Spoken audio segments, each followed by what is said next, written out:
कांग्रेस नेता और सांसद शशि थरूर ने एक बार फिर पार्टी लाइन से अलग राय जताई है।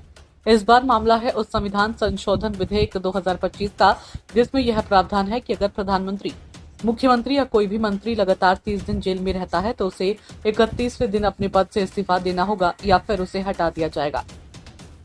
संसद में बिल का कड़ा विरोध। आपको बता दें कि जैसे ये बिल गृह मंत्री अमित शाह संसद में पेश किया, वैसे ही विपक्ष ने इसका कड़ा विरोध करना शुरू कर दिया। कांग्रेस सांसद प्रियंका गांधी वाड्रा ने इसे तानाशाही और असंवैधानिक करार दिया। उनका कहना है कि कल को किसी भी मुख्यमंत्री पर केस दर्ज कर उन्हें 30 दिन जेल में रख दिया गया, बिना सजा हुए ही उनकी कुर्सी छिन जाएगी। ये संविधान के खिलाफ है और लोकतंत्र के लिए खतरनाक भी है। थरूर का अलग नजरिया। वहीं कांग्रेस से जुड़े रहते हुए भी कई मुद्दों पर अलग राय रखने वाले शशि थरूर ने इस बार विपक्ष की लाइन से इतर बयान दिया। उन्होंने कहा कि अगर आप 30 दिन जेल में रहते हैं तो क्या मंत्री बने रह सकते हैं? ये तो सामान्य समझ का मामला है, इसमें मुझे कोई गलती नहीं दिखती।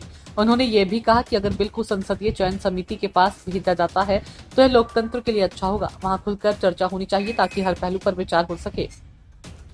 थरूर और कांग्रेस के रिश्ते में तल्खी। शशि थरूर का कांग्रेस से रिश्ता पिछले कई वर्षों से अस्थिर रहा है। 2021 में उन्होंने G23 समूह का हिस्सा बनकर गांधी परिवार की नेतृत्व शैली पर सवाल उठाए थे।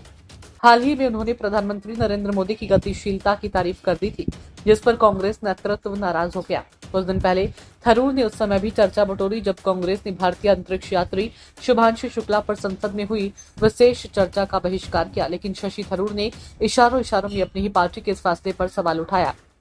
हालांकि उन्होंने बार बार ये कहा कि वह कांग्रेस छोड़कर बीजेपी नहीं जा रहे। शशि थरूर ने साफ किया कि मेरे पीएम मोदी की तारीफ करने का मतलब ये नहीं कि मैं उनकी पार्टी में शामिल हो रहा हूं। ये महज मेरी राय है जो किसी मुद्दे पर पार्टी से अलग हो सकती है। ऑनलाइन मनी गेमिंग को लेकर केंद्र की आलोचना। वहीं कांग्रेस नेता ने केंद्र सरकार के ऑनलाइन मनी गेमिंग पर प्रतिबंध लगाने के कदम की आलोचना की। शशि थरूर का कहना है कि प्रतिबंध से यह उद्योग भूमिगत चला जाएगा और माफियाओं को फायदा होगा। इसके बजाय सरकार को इसे वैध कर नियमों के तहत लाकर उस पर टैक्स लगाना चाहिए, जिससे राजस्व बढ़े और सामाजिक कार्यों में उपयोग हो। थरूर ने याद दिलाया कि 2018 से ही इस रुख की वकालत कर रही है। उन्होंने कहा कि कई देशों ने यही रास्ता अपनाया और फायदा पाया। साथ ही सुझाव दिया कि बिल को जल्दबाजी में पास करने की बजाय संसद समिति को भेजा जाना चाहिए था। ब्यूरो रिपोर्ट, नई दिल्ली।